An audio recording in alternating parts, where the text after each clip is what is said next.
My name is Rod Fisher, and I'm a member of Bethesda Lutheran Church. I also am the coordinator of our Cool Congregations ministry team, and I would like to welcome you here today.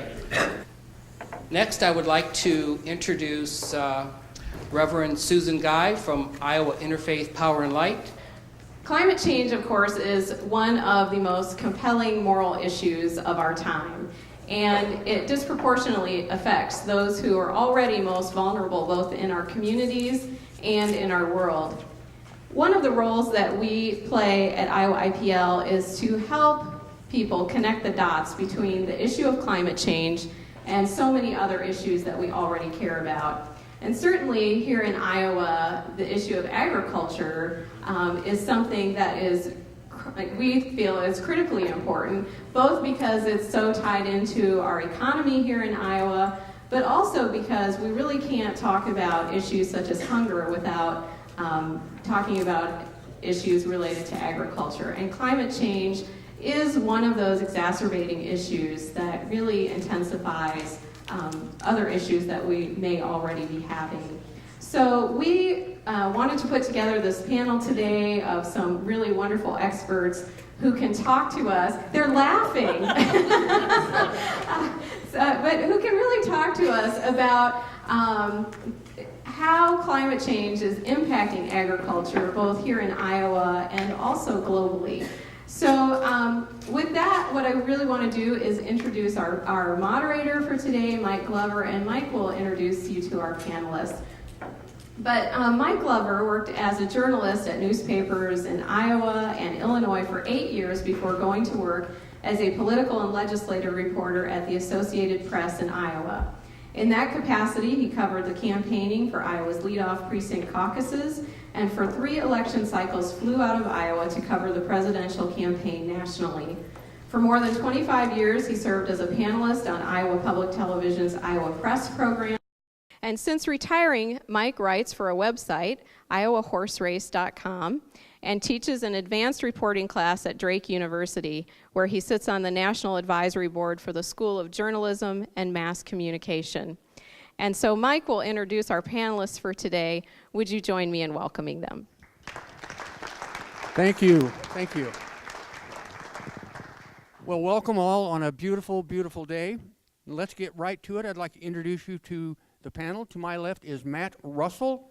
Matt is the State Food Policy Project Coordinator at Drake University Agricultural Law Center.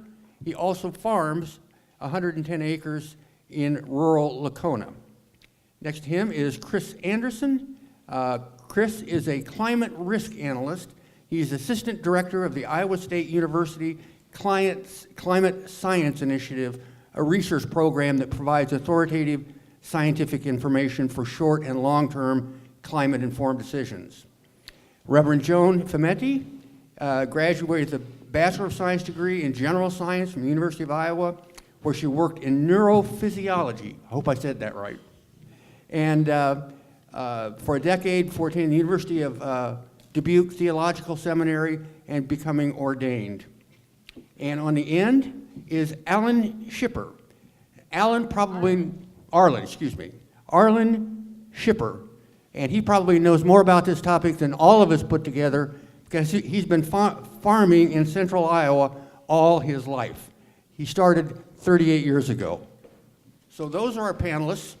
And we have, to be fair, we have prepared a series of questions to ask all of them. And so they could be prepared, we shared the questions with them in advance, so they don't have a chance to figure out what point they might want to make. So we'll start off with the first one. And Matt, we'll start with you. Iowa's economy is dependent on agriculture. How do you see climate change impacting agriculture? And can our current agricultural system continue to exist if climate change continues at its current pace? Well, I first come to this topic under this bias or assumption, and that is that we're not going to crash the planet. The planet's going to continue to exist whether we do or not.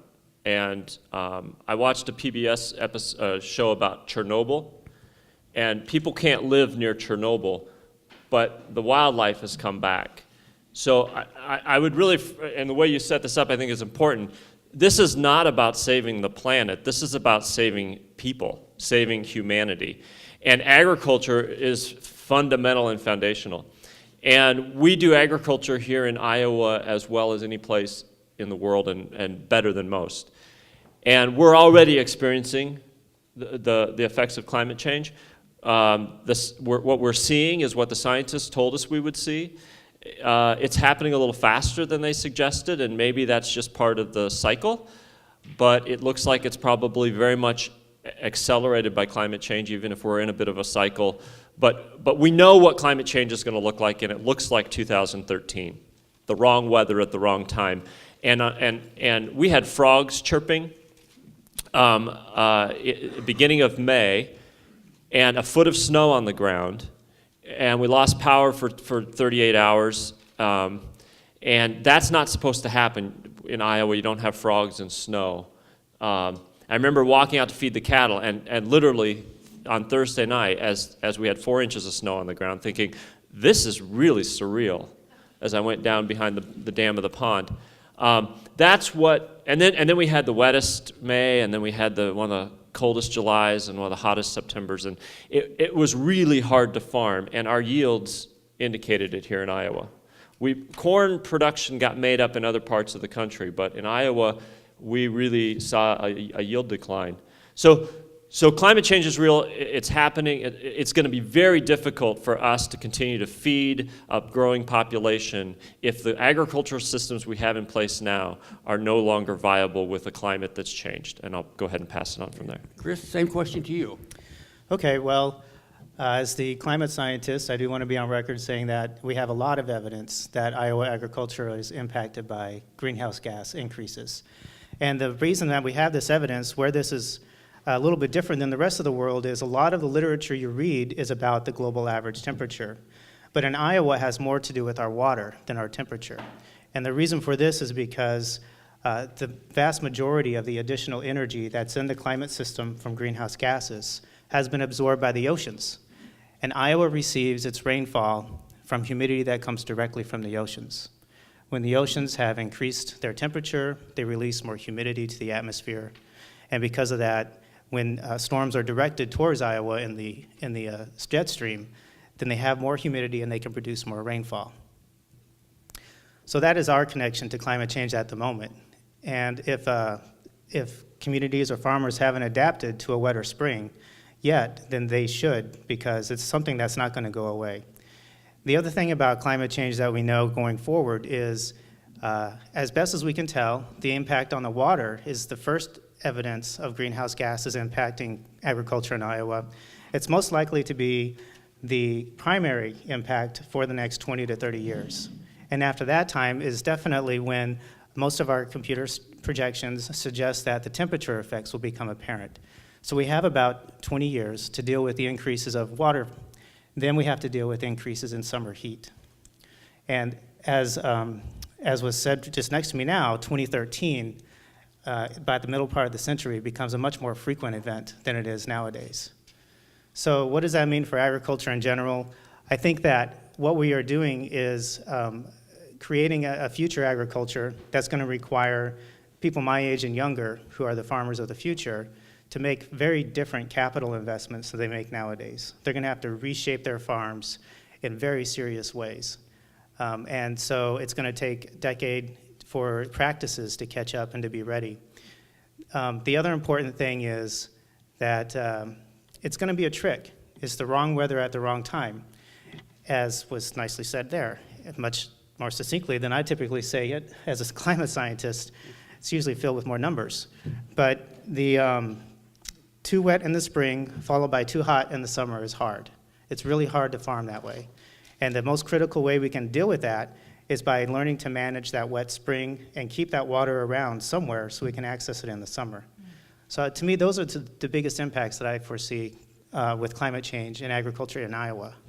Joan, same question to you. What advice do you have for Iowa farmers who are going to be dealing with climate change? Well, I'm the one that laughed when Susan said we were a panel of experts. And as I watched people come in, I know that there are so many people gathered here today that are far more expert than at least than I am. And so I hope we have plenty of time for responses and questions. But I'll tell you where I do come from. I'm a retired rural pastor and moved from parish ministry into work with the Foods Resource Bank, which is an ecumenical hunger organization, just vibrant organization that really fosters solidarity between farmers here and global farmers.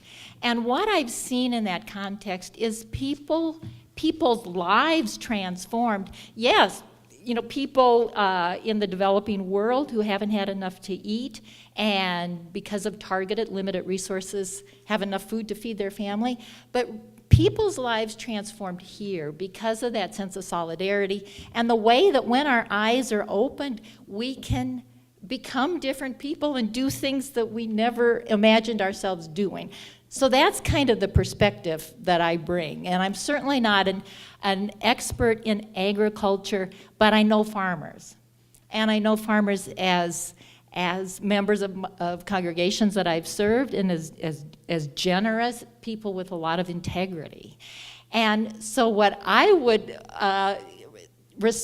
respond to this question with another question, which is, do we even want the agricultural system that we have now? I mean, from my perspective, what I see, having served in rural congregations, worked with rural congregations on global hunger issues, and now moving to Des Moines, as I see this huge disconnect where we're at odds with each other, and there are like two different agricultural systems, and really, we're all in this together. And I remember I was at a wonderful faith and food event. This was years and years ago when Craig Lang was president of Farm. Danger, a crisis that we're dealing with right now, but also a huge opportunity for us to just say, let's stop and ask what we really want. And how can we come to a place where we're working together. I'm really concerned. I think I'm concerned because of the carbon dioxide in the atmosphere. I think we need to do things to address that. Conversations are happening, and I'm concerned that farmers are not as much a part of those conversations as they need to be. Talk about, for instance, a climate carbon fee and dividend proposal. Farmers need to be at that table. We all need to be that. What Foods Resource Bank tries to do is set a table where everybody has a place and every voice is heard. So I'm answering your question with a question. Arlyn, the question to you. You started out farming 38 years ago. If you're getting ready to set out farming now, what would you do differently, or would you? That's kind of tough. It can be done, but farming is such a capital investment. And that's what's really going to be tough. And that's what scares me for our future. To adapt with this climate that we've been seeing, like last year, we woke up on May 2nd with 1,800 acres of corn in the ground with 8 inches of snow on it. That's scary. That tries your faith. But it did work out well. We've seen these rain clouds. We had one farm that had 2 inches of rain through the day, and that night we had another 7 inches in a short time. If you recall, New Hartford had to evacuate. That was part of this here deal. Anytime you see a cloud today, it scares you, because it can happen. The double barrel shotgun effect is happening. You lean it up against the fence, one barrel's full and the other one's empty. I mean, there's a line right here. To be a farmer today, it scares me in respect. There's no procrastination going on. When you have a chance to go, you go, because you might not have another opportunity. We need larger equipment to cover the acres possibly, or we got to run more hours. Technology's been great for us. We can run these hours at night. We'll just set the auto steer. It'll take you back and forth, whether it's dark or not. We need to utilize all these different things that we have available. I mean, the resources we have are good, but we need to continue with these resources. But with that being said, it takes a lot more capital. Okay, Arlyn, you've got a microphone in your hand and you're a real farmer. Let's go on to question 2 with you. which is how do you see agriculture adapting to climate change, whether here in Iowa or globally? What kind of an impact do you believe climate change is having on global food systems? When I started 38 years ago, there used to be a number of Pioneer corn, 3780. Remember that corn, if any of you farmers? We used that up to 12, 15 years. That was our leading hybrid, and every company had one. The shelf life, 12, 15 years. Today, in the seed industry, with the way they can change genetics, the shelf life of any number of corn out there is maybe 3. But we can change our genetics that fast. We can adapt very fast. Okay. Another example is, look what's going on in North Dakota. They're not all doing it, but if you drive through North Dakota today, you see a lot of green bins. Genetics have come up with an 80-day corn for these people. They can plant it, and it's successful. They're getting good yields. And we have another area where we can grow corn, and it's more economical for them. The adaptation on our own operation, this is where I'm coming from, might be different than what some of you would think, but we use a Wishick disc. We're the only ones in the country that have them. We got 2 of them. And we run these discs. We raise a lot of corn on corn, and when you're raising 220 bushel corn year after year, we're getting a lot of residue, a lot of organic matter. That's what we want, but we gotta be able to work with it. So we're running these discs 9 inches deep. We're mixing this soil and the residue in a 9-inch portfolio. We don't have any ridges like a chisel plow would make. It's nice and level. We're creating a sponge. So when we get the heavy rains, we can soak it up. Yes, a sponge will only handle so much, and then it'll run over, but at least it's not running off immediately. Along with that, then we needed to tile, because on the wet years, we gotta get rid of that too. We're doing more tiling. We're looking at cover crops. We got the drought-resistant corn. We're doing variable rate on our fertilizer. All our farms are grid sampled in 3-acre grids, and we can change our fertilizer as to what it needs. Our anhydrous and our nitrogen use is a big issue for our creeks and so forth. We have gone to a 3-application scenario. We put our anhydrous on in the fall. For the simple reason, having a spring like this, we need to go plant corn the minute it's ready to go. But we put anhydrous on in the fall with stabilizers. We also put on 28% nitrogen along with our herbicide, and we incorporate that in the ground so we don't lose it right ahead of the planter. And then we come back with another 40 units of urea that's encapsulated, so it's a time release thing, so we don't lose that. But at least we have all these 3 nitrogen, which lowers our risk. I mean, if one's going to disappear, at least we got the other 2. We don't put all our eggs in one basket. And then the technology. It's tremendous. The auto steer, like just for instance, just the lack of overlap, the less fuel we're using. All these things has a big impact on what we're doing and how we can adapt. And Joan, the large question to you, what impact do you see climate change having on global food production? I think Susan did a good job of putting things in perspective, which so often climate is a multiplier that takes problems that are already out there and makes them much worse. One of the big challenges in global agriculture is like what it is here. You know, farmers and in global agriculture, people are dealing with poverty. They've got a limited number of seeds that they're going to be able to plant, and they need to know, you know, traditional agriculture has been you wait and you plant right before the rainy season starts. But if you no longer know when the rainy season is going to start, you don't know when to plant. In fact, I was down in Oaxaca, Mexico last summer. And just to kind of illustrate how that multiplier effect, everybody I talk to, I'd say, are you seeing effects of climate here? And everybody, from the small farmers to somebody in the Ministry of Agriculture, said, oh, absolutely. And they would say the same thing, the unpredictability of of the rains. Well, when that happened on top of an already stressed agricultural system that happened after NAFTA and really made it difficult for small farmers to make it, a lot of people were telling me that people were making the choice to migrate because that small farming that they were doing wasn't sustainable anymore. So I think that there are a lot of issues like that. A huge one and this is, any climate aspect that stresses things is going to have an impact in agriculture. But sea level rise is huge. Not only will it displace people, but when that seawater encroaches, it leaves salt behind, and the land is no longer able to farm it in the same way.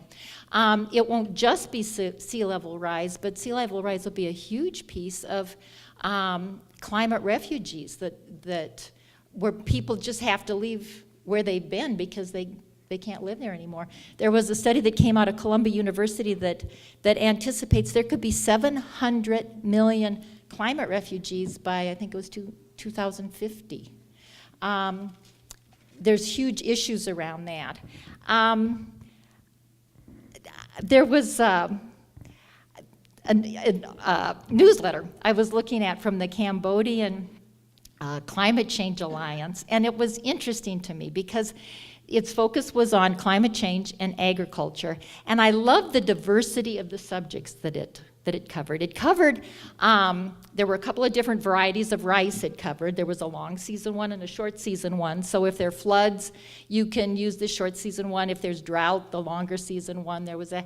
But then there was also in the same newsletter talk about these biodigesters that they were using to deal with methane from livestock, but to be able to capture that and use that for cooking. And there was, I love this one, there was an article on how a ministry from the government is doing training for journalists so they know how to report on climate change. There's a youth library. I mean, I think just that one newsletter gave me that sense that I've heard people say that there's no silver bullet for mitigating, kind of trying to stop the effects, or for adapting to the effects that we're going to experience. There's no silver bullet with climate change, but there's lots of silver buckshot, and I think that's a... And journalists can always use some more training. Chris, take us global. Well, I think the question is the impact of climate change on the global food production. Right. So I think there are two things we have to think about here. One is the food system is already stressed, and so there's a food system adaptation that probably should occur regardless of climate change. And then the impact of climate change, as it was said here, is just an added stressor to that system that's already stressed. And there are a couple of reasons why there is so much stress on the system right now. One is there was a recent report that showed the global food production comes from a smaller number of food sources than it ever has before.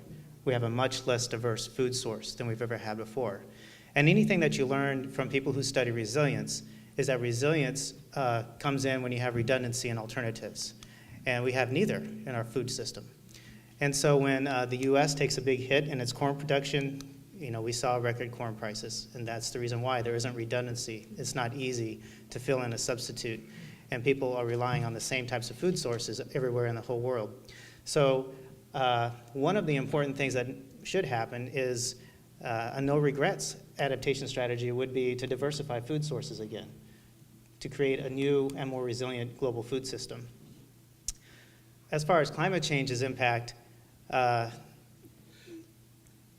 are two things to think about. One is what we expect to emerge in the future and what is already emerged. And it was a nice story you told about the Mexican production, because as you go farther south into the tropical regions where they have agricultural production, they are actually more vulnerable to more subtle changes.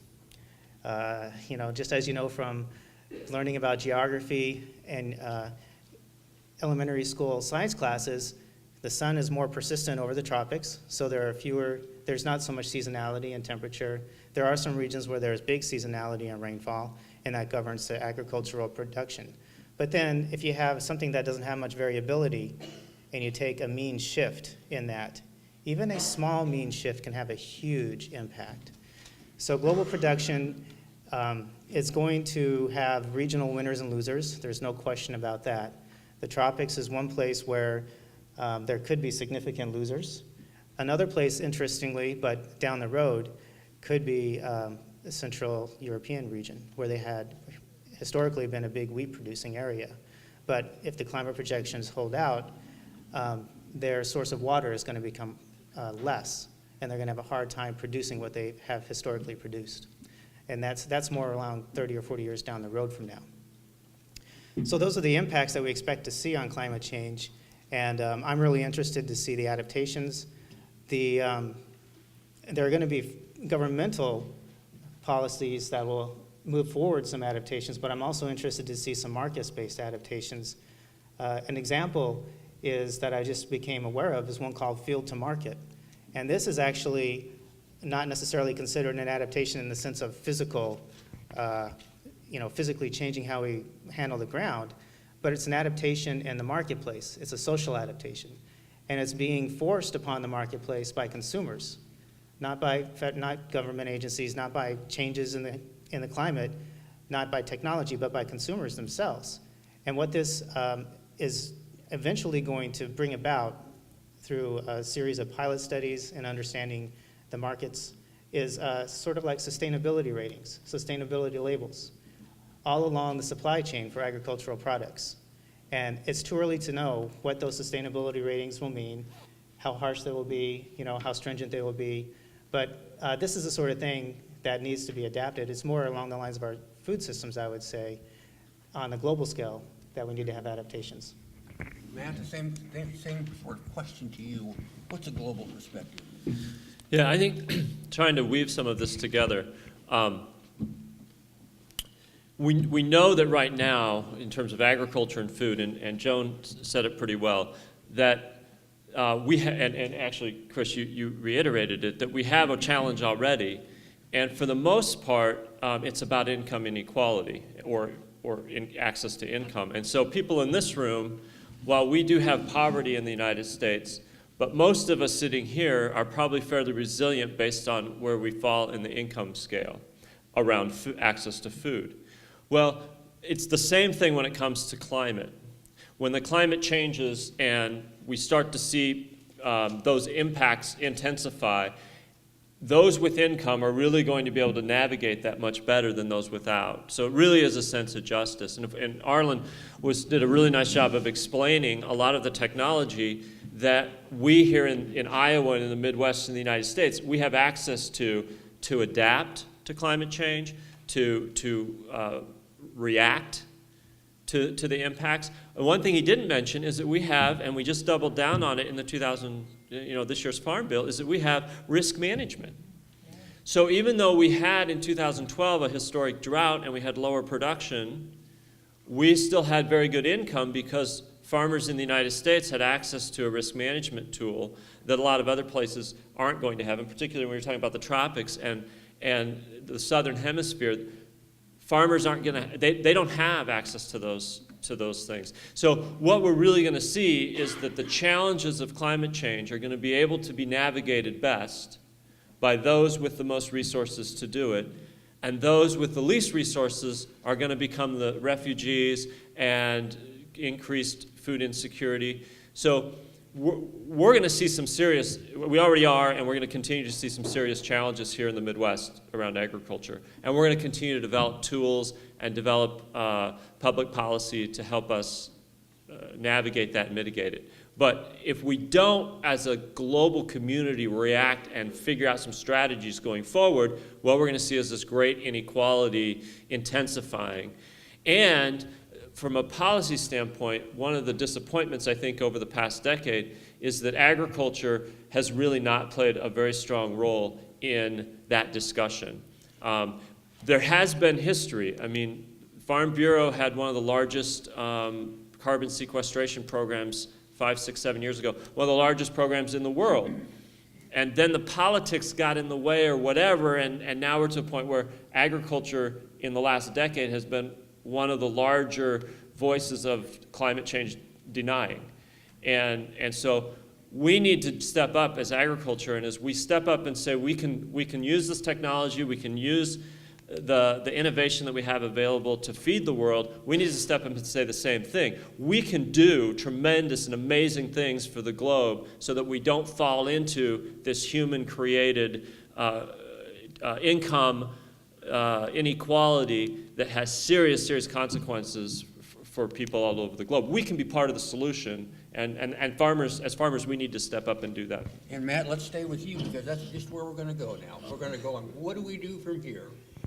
Given the deep divide over climate change, what is the best way to engage people to take action?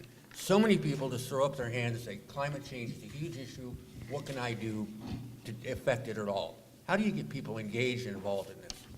Well, I want to speak specifically just about the agriculture community, because I think this, I kind of come to the realization as a farmer, as someone who works in ag policy, and as a Christian from a faith perspective, that this is really one of the large challenges of my lifetime. That, you know, I believe in the science. I believe that climate change is happening, and I believe that it is happening because of human activity. Now, the upside to that is that we're not just victims here. We can be engaged with the solution. And so I think in the last decade or so, it's been very politicized, somewhat partisan politicized, and somewhat politicized around industry, the oil and coal industry, and the fossil fuel industry.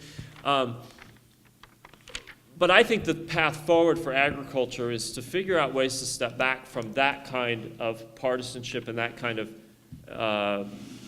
specific policies, and start talking about, as Joan said, the ethic of farmers, and tapping into the ability to get farmers engaged with being part of the solution. And then, to Arlyn's point, all the technology that we have and are developing, farmers are tremendous innovators when we tap into that. And I saw Teresa opine, she walked in, and I see Larry Kellum here, but Practical Farmers of Iowa. I mean, this is a great example of everybody's getting excited about cover crops, and cover crops could potentially have a big impact on soil and water,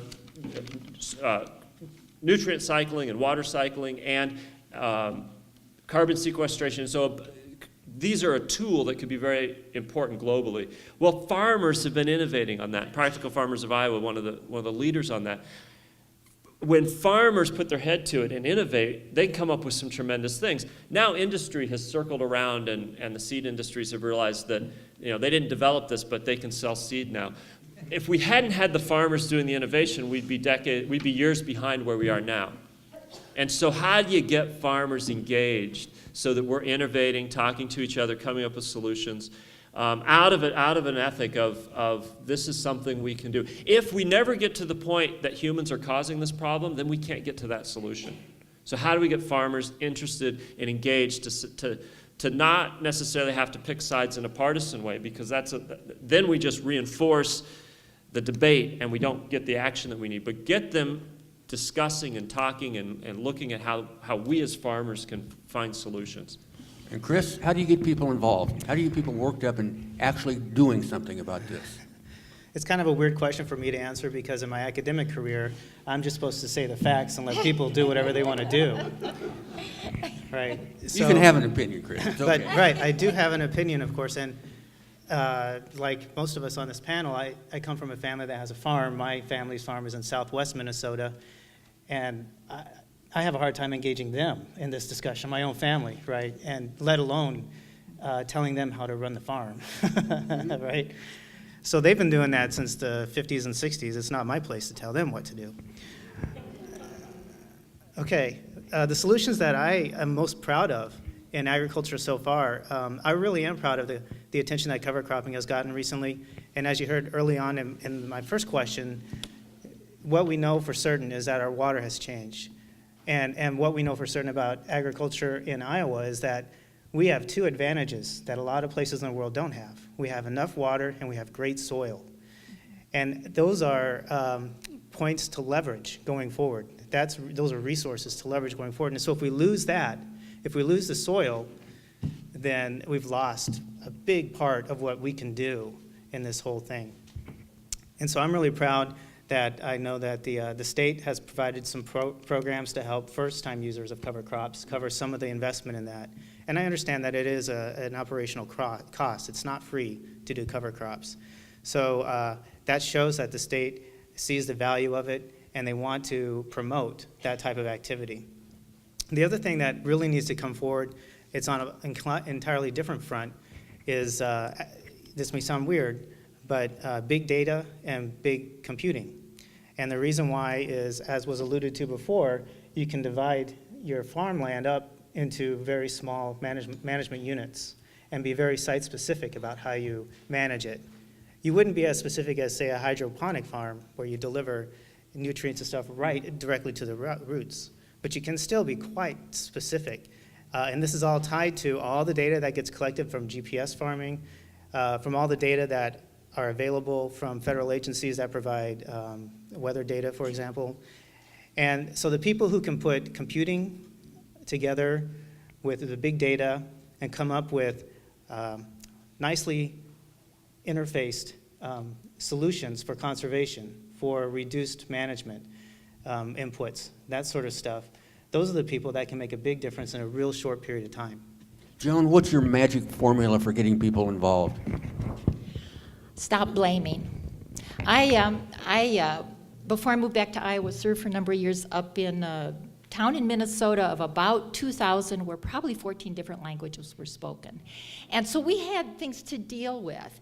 And what I learned in that situation, I heard Andrew Young speak one time. And somebody who'd been so much a part of the civil rights movement, somebody who I felt like I really needed to listen to, UCC clergy person. And he said, people can only change if they can change without blame. And that completely changed my ministry in that very diverse community. And I realized I needed to help people deal with what they were dealing with. All that diversity had happened really fast. People were scared. They didn't know what was going on.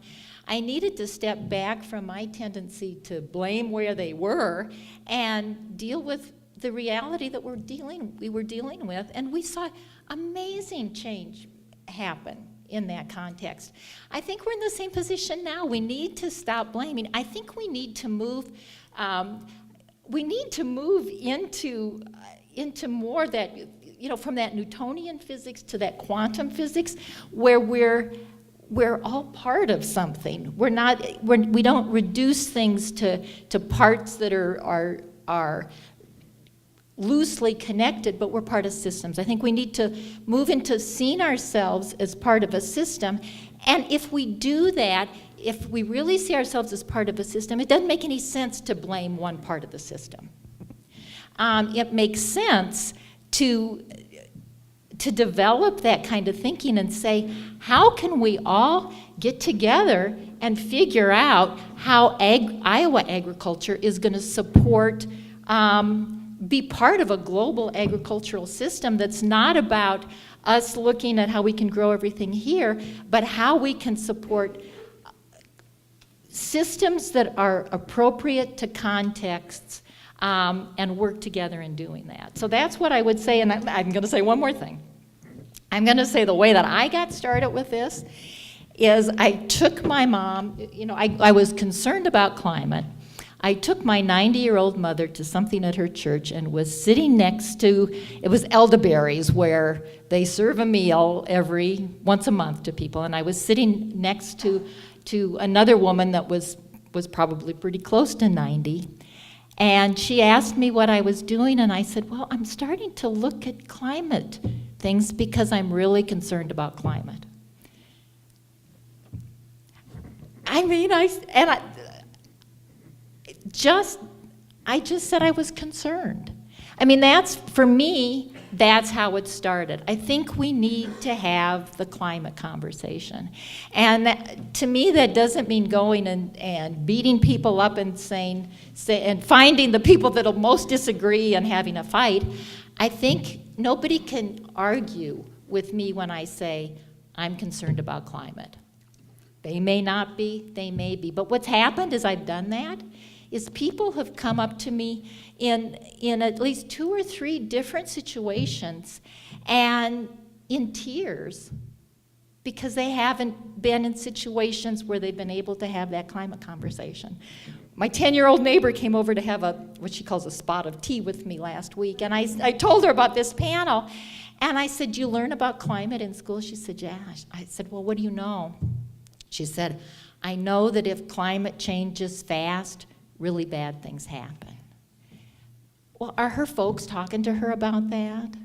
I think we need to have the climate conversation. And Arlyn, I'm not going to blame you for anything.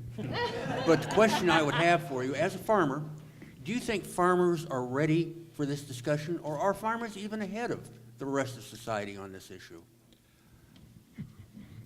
That, I think the biggest issue on climate right now is there is no awareness. To be honest with you, until this winter, I really never even looked into it either. Things have happened. We've had them happen before. But it is kind of scary when I've seen a couple documentaries and so forth. Now, whether this is happening or not, I don't know. My theory is this: to be a Christian farmer, we need to do good stewardship, no matter what. Whether there's a potential of it happening, or if it's a catastrophic thing that's happening tomorrow, or if it never happens, we still need to be the good steward. And if we all get involved, and that's where we need to work on this panel's tremendous. We need to bring awareness to everybody to let people know. With these issues, we gotta be careful, because with policy coming on board, or whether we go community, state, local, whatever, we gotta keep this in balance. No matter what we do to change things or fix things or whatever, there's an action for every reaction. We got to be able to pay for what we got to do. Let's say we want to go with all electric cars. Well, we still need some way to generate that electricity for the car. We can't stop it today. We can't take all these other people out of work, that type of thing. We got to have a balance. Everybody needs to be accountable, responsible. We just need to all be involved and just be aware of what's going on. And let's. Do you believe our Congress believes in global warming and climate change so that they can agree on actions we need to take? Because I have a feeling that may not be the case. I'm going to jump in on that. I think the most powerful thing that can happen is policy is really, really important. But we're at a point where policy isn't happening. And so if all we do is put our energy around organizing around supporting this EPA proposal or the president's proposal, or we're not going to get a lot done. If we as a country stood up and said to Congress, look, climate change is happening, we realize it is, and stop pretending it isn't, that would be the most powerful thing that could happen. You would see policies and resources unleashed without even costing the taxpayers anything. If we had that kind of come to Jesus moment where we just said, look, this is happening, and shoulders to the wheel, we're going to do it. And agriculture could do that. The agriculture community is in a position where we could do that. We could call Congress to task without even taking a policy position and just say, we believe this is real, sign us up. We can put carbon back into the ground. We can innovate. We can help solve this. And not even get distracted by the politics, although that would be political. But we don't even have to get into the weeds on this. We just need to say it's happening, and if we did that, Congress would fall in line and amazing things would happen. Now, the other policy, partisan, those things are important and we all need to be engaged, but that's not where agriculture's at right now. So if we just did what we could do, it would be even more than any of the policies and the debates and the partisanship that's on the table right now. It's been my experience that Congress tends to act when an issue is debated during a campaign. Is this being debated? Well, and that's what I was going to say. I think we do, but I'll just lift up the amazing position that we are in Iowa. First of all, as Matt said, to address this through agriculture, and if farmers really came out and started talking about climate change, but we have to, Senator Sheldon Whitehouse was here last week and talked about, out from Rhode Island, talking about climate change and what can be done, and called Iowa the gateway to the presidency. I think we need to take that really seriously, to just ask that question. If whatever candidate comes here, if we just ask the climate question, I think that we're in I think we need to take very seriously the position that we're in. Let me just say one quick thing. I want to allude again to the power of consumers. And actually, I know we all want to directly lobby our congressmen and want to ask them questions directly when they come in the presidential trail, but indirectly we have a big influence on politicians too by the way we act as consumers, because there are strong lobbyists who are in the marketplaces that can be very quickly impacted by consumers. Sir. I'd like to ask Arlyn a question, but I preface that by saying that I grew up on a farm and became an ecologist and spent most of my career working on ecological problems. But I have to explain to my wife all the time why I'm so concerned about the weather. And I think it's because of my farm background. Over the years since I retired, I've been a soil and water district commissioner here in Story County. And I've heard some recent people speak about getting that carbon back in the ground, as you're doing with the residue, and increasing that organic matter. And there's been two farmers that I've heard speak, as well as a scientist from the Natural Resources Conservation Service. And by the way, he's going to be here at Iowa State on Tuesday evening to give the Shivers lecture on campus, and his name is Ray Archuleta. And if you haven't heard him, you should go, because he's fantastic and explains this whole issue of soil health and the organic matter and the microbes that are necessary to make that happen. So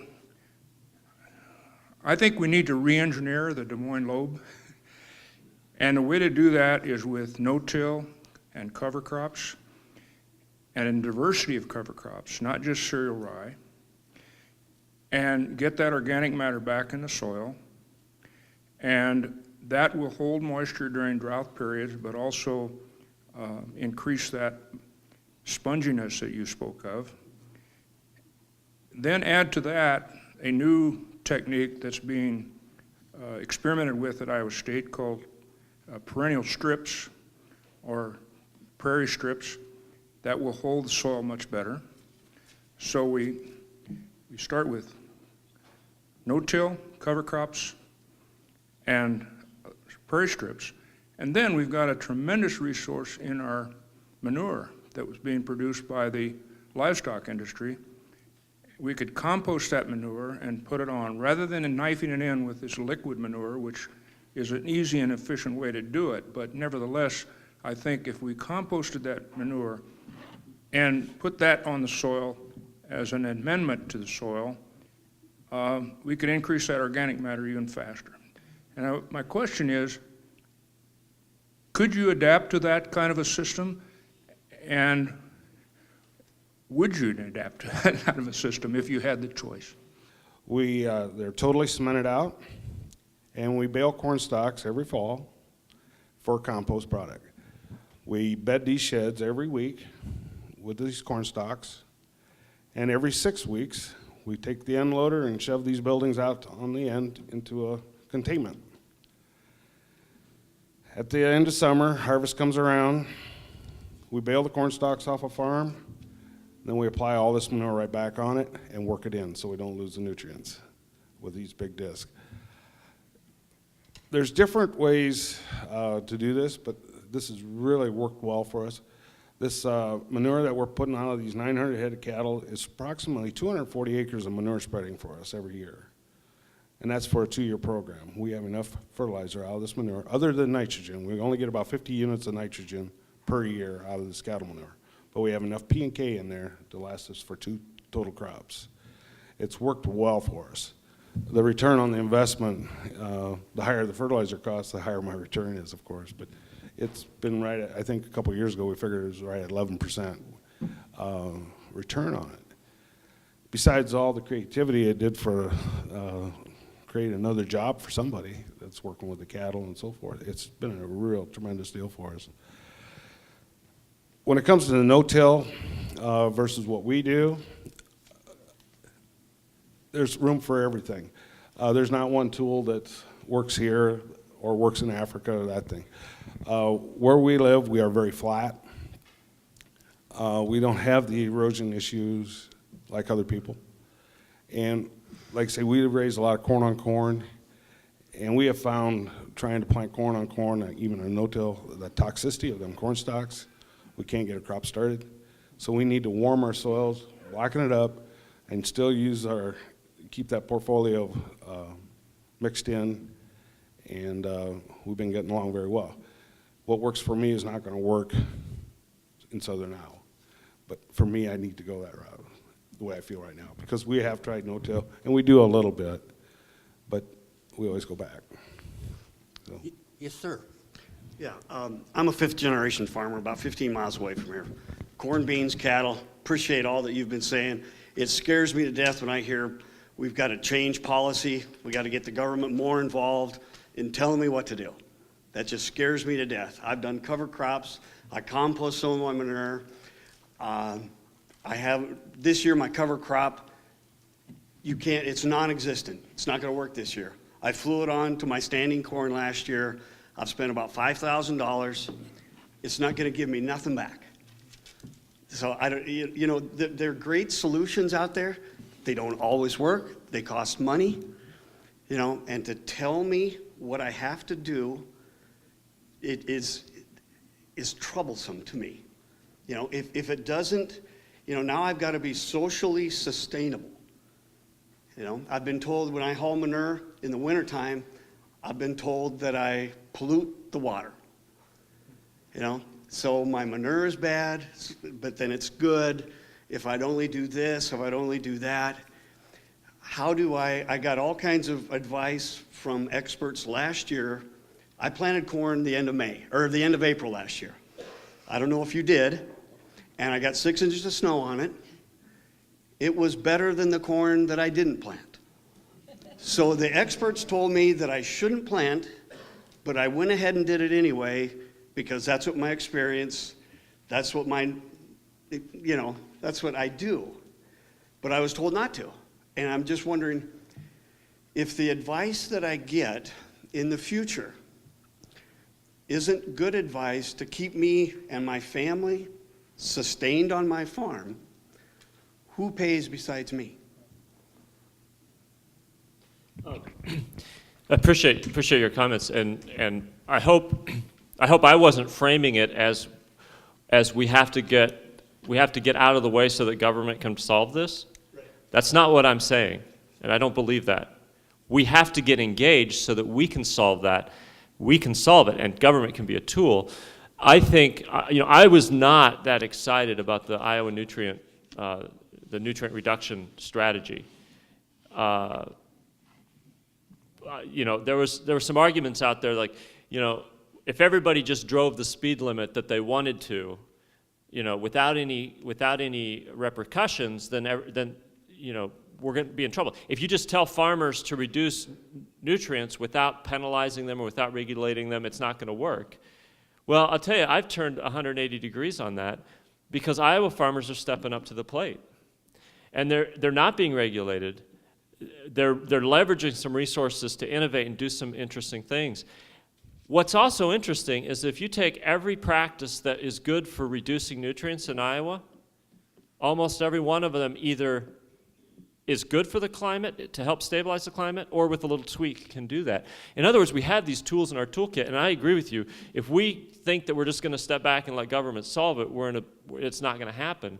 But and we're not going to like what it looks like. But if we engage, we can leverage from government, and it's not always pretty. I mean, that's a democracy. If you want it to not be messy, there are places in the world you can move that aren't messy, and they're not democracies, but they're not any place I want to live. I mean, this is a messy process, and it's iterative, and it goes on. But if we don't engage on this issue, we're not leaders. And so put away my high-mindedness here and my Christian ethics and all that. I'm a competitor. And if we don't do anything, we're going to sit back, and China's going to figure it out. So put away my Christian position here and get my nationalism up and my American exceptionalism up. I don't want the rest of the world to figure this out. I want to figure it out as an American farmer. I want to lead the world on this. And there's an opportunity here. And if we don't take it, somebody else is going to. And sir, we'll give you the last question. Thank you.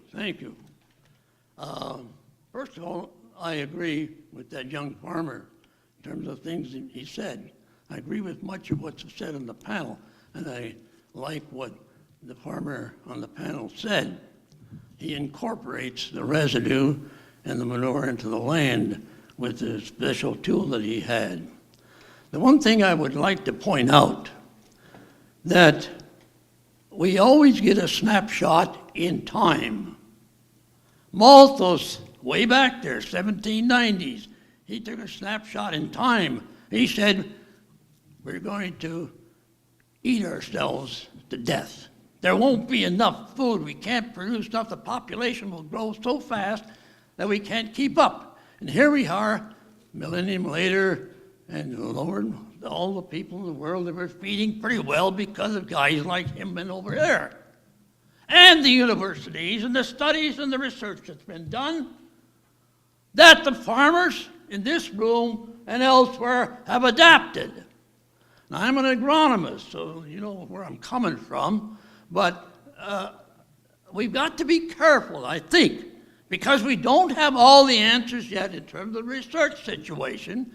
We haven't got all the data, and that's why Congress has this problem. In fact, that's why we all have this problem. We don't know exactly what we can do. We can do the small things. The macro things are more difficult to do. Maybe it's in God's hands. We don't know it all. And so we're studying it, and we can make measurements. But all I'm asking in everybody is to step back. And when I came on the scene professionally, Iowa corn yields were in the neighborhood of the average of 60 bushels per acre. And today, he talked about 220 bushel of corn. At least we're up there in 160 average or something like that. So I'm saying, hey, we are working on it. Just don't rush it. We try it. We do as best we can with the knowledge that we have. And so if we can just be patient, we have enough innovative people in all the aspects that were talked about today that we're going to make progress. But the problem is, if we get the policymakers to do the policy on what we know just right now, we might make serious mistakes. I didn't really hear a question there, but it was a very eloquent statement.